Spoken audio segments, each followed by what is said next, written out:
Hey, it's Kyle and Jason back with the 10 Toes podcast. We got my man Lou from Get a Grip. For those of you that don't know, we've had Lou before. I had Lou on to talk about the fact that he has been to prison himself or jail and then became a correctional officer. But I know Lou because he has the first podcast that I ever did called the Get a Grip podcast. And you just got a chance to meet Lou too, right? Yeah, this is the first time I just shot with him. Just as 2 hours? Yeah. You guys like it was good. It's good. I only touched on half of it. I mean, you know, he's all the way down here from Ohio. So when you got to make it work, like trying to get a little vacay in and do some work. Yeah. I mean, when I went to Ohio and I did Get a Grip, I actually talked longer than I normally talk. Well, it was crazy because said that he got in trouble and he's like, oh, it's just small charges. And he starts naming off all these charges. And I'm like, what are you, what's so smart? They're all felonies. And so he's like, I got them all sponged and I became a CO. And my whole question is what in the hell were you thinking to want to go work there? So here's what happened. And actually my felonies weren't expunged prior to. So I still had a record. My record was fully intact when I got this job. So it's a minimum security prison per the state of Ohio, but they do like cognitive behavioral therapy. They have like some classes in there. RDAP. That's what CBT is. Right? Or they get the job. It's like, yeah, well, not anymore. It used to be back when I was incarcerated there, you could job search and shit. You can't do that anymore. It really is. And when I worked there in 2020, it was nothing but a minimum. So when I first seen you, when I was at Oakdale, Louisiana, there was this guy looks just like you, not as tall, shorter, same build, same everything. And he is like the opposite of Matt Cox. Yeah, well, but I get it. But listen what I'm trying to tell you. So he comes in, cool as could be. I'm talking about a sweet CO. We had that made. Let us do whatever. Man, it didn't take 2 months. Them boys, because, CO come in, he's green, didn't know what was going on, and he wanted to be cool and hang out and letting us do whatever.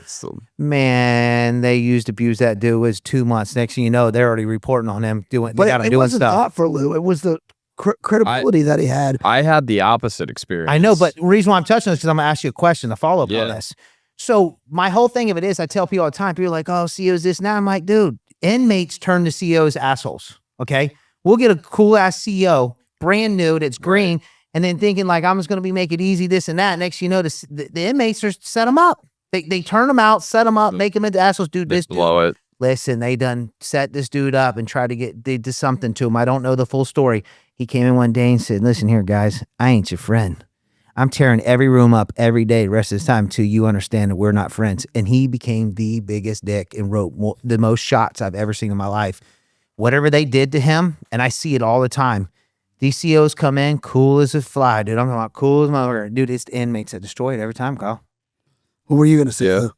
No, I mean, like I said, I had the opposite experience. Of course, I came in and I was like, well, when and how the fuck do I tell these guys I'm them? Because that's how I looked at it. I'm you. Dude, and I would have never trusted you. I would have roasted you. Like, I've been like, oh, you're an inmate that wants CO? I'd have been like, yeah. We would have had you, I'll put it this way, inmate point of view, as soon as I found out that you were on the bad side first and turned them, I'm a bootlicker. In the compound, I would have had you as my number one target. I got to watch him because now he understands. I'm on his side. Because I get it. The Josh Smith thing.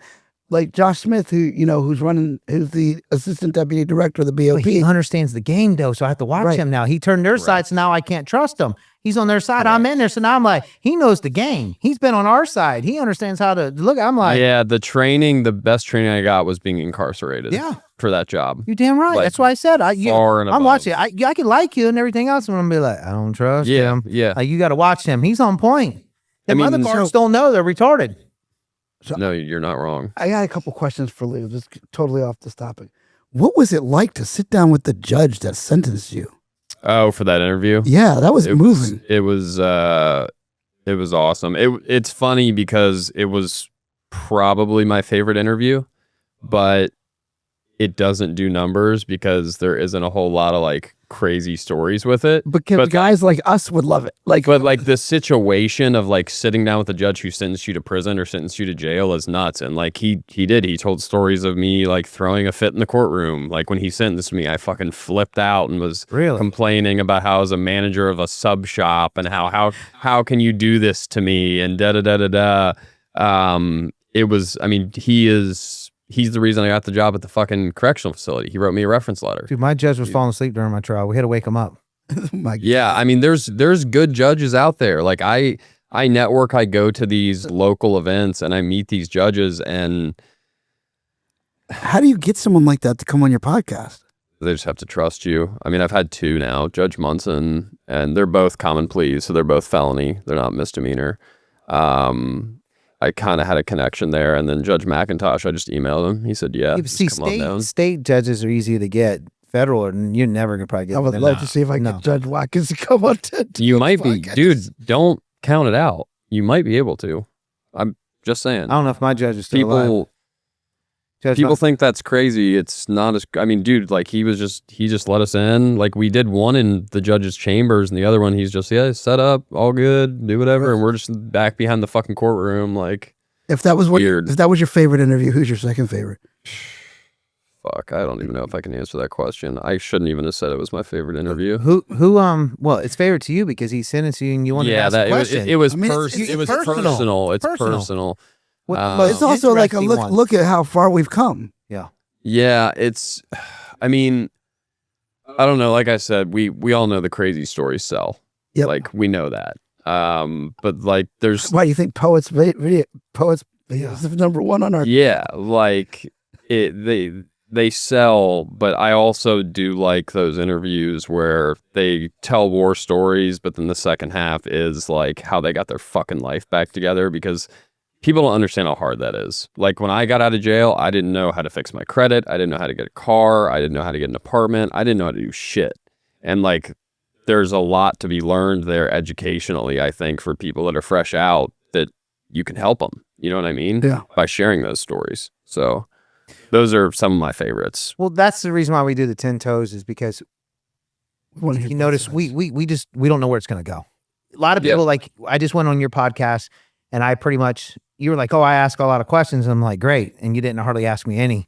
I asked you some, but not as much as you said, because I didn't like rapid fire you, but and the thing about it is I've been on so many podcasts, I get burnt out telling my story, so I'm gapping them out now. I don't do so many of them. You got to remember though, it's a different person watching every time. I'm the same way. Not necessarily, because I'm telling you right now, a lot of my audience is like, dude, I've watched them on all your things. I follow it. Right. So I would say majority of the people that follow yours and everybody else is the same people.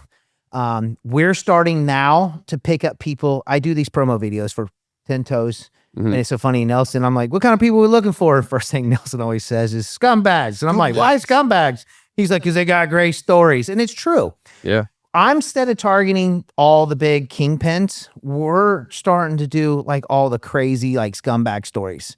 And the reason why is, think about what TV shows been the most successful. Yeah, dude. Not the kingpin ones, really. It's the scumbag ones, because they had the most ironic, just crazy, dumb. And I want to get younger guys. Like Supplier was one of the number one shows in the country because it's so dirty. But you can even take down to the local news. Yeah. What do you see on the local news? When it bleeds, it leads. You see murders, you see crime, you see, very rarely do you see a bit of something positive. So, and he said, it was like, man, we're getting all new, fresh people, with me doing my things. And that's what's so great. And we don't want to go like, tell me your whole thing. Like, we get into it a little bit, but we're going to leave it up for you and Nelson to tell the story. And we want to come in and do the, like behind the scenes, clean up and ask all the stuff that's interesting and is so exciting about your story. And we're just going to tell them, hey, go to such and such, go to the and watch the thing. But we want to do behind, like, I watch your podcast to find out about the person. Then I'm like, I got a list of questions. And then Kyle's the same way. He feeds off of it, and boy, do we dig in. Here's another question. Like, do you breathe easier now, or do you still worry like every day that I was just this close to the edge and got, had this life, and maybe I got to watch myself so I don't get in trouble again? The worst thing that I deal with is probably imposter syndrome. And for those of you that don't know what that is, it's essentially, so I work for our local news station now.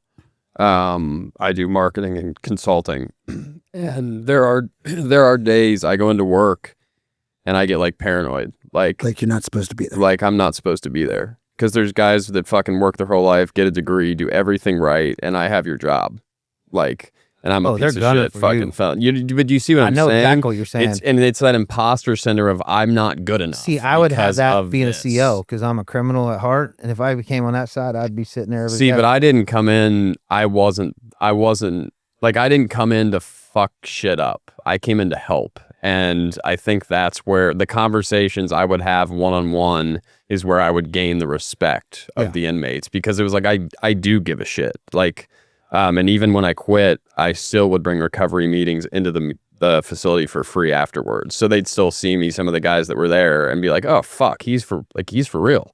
He Yeah, because I want to really start doing helps. juvenile stuff. I want to start going and giving speeches, because my crime started when I was young. And I was just a criminal all the way up. And I worked my way up to some of the biggest type of stuff there is. And, you know, I want to explain to them there's no way, there's no winning, none. If you would take that same amount of effort to be a drug dealer and do what the things I did and put it into a business or music or industry or some type of sort. Anything positive, as much effort I had to took. Because people don't realize being a drug dealer is a hard job. It's a full-time job. You work more hours in a 9 to 5. The headaches, the stress, the mastermind, and pull off. If you put that much effort into a business, you would be successful, making millions of dollars, and never have to work or look back, you know, and think of, you know, worried I'm gonna lose my family or go to prison, lose it all. And that's what I want to do. I want to start going to these juvenile things and talking to them, get the ones that want to listen, dude. And start doing, because I started out in juvenile. He knows that. I mean, I speak in schools and correctional facilities. The hardest part is getting, like, we want to start filming this shit now. Like, they let me film the middle school. I did 8th graders.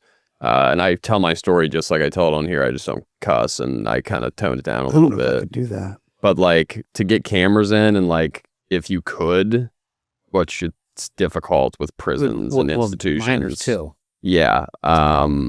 They'd probably have to sign media releases or whatever, but it's it's good work, dude. Like, well, we just had Frank on. Frank Parisi. Yeah, Parisi. And he's doing the same type stuff, and he's got my number, because everybody that's doing this stuff, I'm letting them know, like, if it's close or my schedule's open, I would love to come do it, because my story's pretty crazy. I'm like you, I don't fit the average, you know, type of look, you know, because I'm working on that deal with a pretty big person, and they all love my story because I don't fit the normal standing on the corner slinging dope. So it's going to bring a fresh look to, you know, Hollywood. Yeah, absolutely. So they've asked me to speak in a federal prison in Florida, and I've been thinking about it. I'm just do it. I'm kind of scared. Just do it. What if I go to the prison and they don't let me go out? How are you going to fuck it up? They let 2 of us, or I mean, they've asked. Well, you might. I don't know. You're still on paper though. Yeah, but we'll see. I mean, they asked me to go to speak at Coleman Low. Really? Yeah. You should do it. I'll do it. Just seriously do it. I'm going to. Just because I think you'll walk out and you'll feel really good about it. I mean, because like, you know, I tell my story at the CRB meeting, which is like I've done it like 3 CRB meetings now, which is a halfway house thing, and I don't know, I guess it's kind of engaging, but I wanted to ask you about 9 years sober now. Yeah, like just recently. On the 3rd of July. Yeah, I watched that. Yeah, on TikTok. You did TikTok live, like as you were leading up to it. Yeah. What made you want to quit? So I always tell people there wasn't a tangible like bottom, and what I mean by that is it's not something you could like grab onto, right? It's not like a tangible bottom. Now, there was a moment where I was homeless, and it was my first night homeless, and I had a sleeping bag, and that was all I had. And I woke up at like 3 a.m. in the woods, and I had no tent, I had no coverage other than the trees, and I had to pull the sleeping bag over my head. And I remember thinking, like, how the fuck did you get here? Because I grew up in an affluent community. Like, I didn't want or need for anything. Now, yes, mom was alcoholic, and I did use with mom, heroin, Oxycontin, the whole 9. But the turning point for me was when I ran out of solutions. When Louis finally ran the fuck out of solutions and decided to listen to somebody else, that's when things changed. I've never heard the same story twice. So I've heard guys when they hit rock bottom come out, and then I have guys that are just tired of using. I've heard more stories of my buddies waking up and saying, you know what? I'm tired. Fuck it. I'm done. I'm done partying. And it's literally a light switch, because people come to me all the time like, Jason, like, you need to help such and such. You can help them. I'm like, I can't help them. I can talk to them. I said, but until they're ready, they're ready. I said, you can't, I've never been able to actually physically change anybody. I said, I've been able to talk to them. I said, but literally almost every one of my buddies wake up one day and just like, I'm done. Yeah. I mean, it's fucking exhausting. Yep. It's fucking, it's exhausting, because I mean, you talk about drug dealing being a full-time job, so is being a fucking I was addicted to it. fiend. It was my high. It was the same kind of addiction, but different. It's like gambling, sex, the rest of it. Gotta have it every day. I gotta have it. And I fraud guys, they say the high end fraud of like pulling it off and doing it is like It's the dopamine high that you get from doing it. Yeah. And you just, it'll be all right. We can do it one more time. so yeah, exactly. Let me like I got it today. Let's do it again. And then when you're not doing it, I still fight it. To this day, the thrill of it, watching movies and seeing certain things. I don't watch a lot of stuff because it gets me so excited and brings back like, oh man, I just know down deep it's not the same. It's not the same. I don't got to find a legal right way to do it. And now you can fucking help people too. Yeah. The reason why I only want to help kids is because they're still changeable. You got a shot. Men, I know for a fact, once I got to a certain age, ain't nobody changing me. It's hard. When you see those like 50, 60, 70-year-old guys come through, you're like, damn, you've been doing this your whole fucking life. But you know what they all told me? That's what they wanted to do. Yeah. That's just the game. It's just a game. Career criminal. And I've been in prison with guys that third time in feds, drug smuggling. He got a 30-year bid on this go round, and he's working out. He's 70-something years old, and he'll get out before he's 80, and he's like, I'm going right back to it. You know, it's like, this is my life. that is wild. But his kids live ungodly. Let me call up Grandpa real quick and score an 8-ball. And he says he still got the same. He did his first federal bid in 72. 72? Walked in with a suitcase. Born in 72. Walked in with a suitcase, and they only used USPs back then.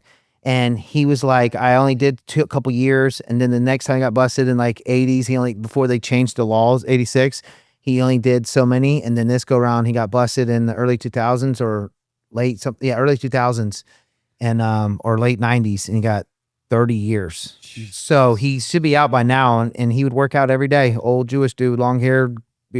And, he said he still got the same connects, same drug dealers. And he was a pilot flying from Colombia. Got some of the wildest stories. And he said, now he goes, it's in my blood. He said, my 2 daughters will never have to work a day of their life, how much money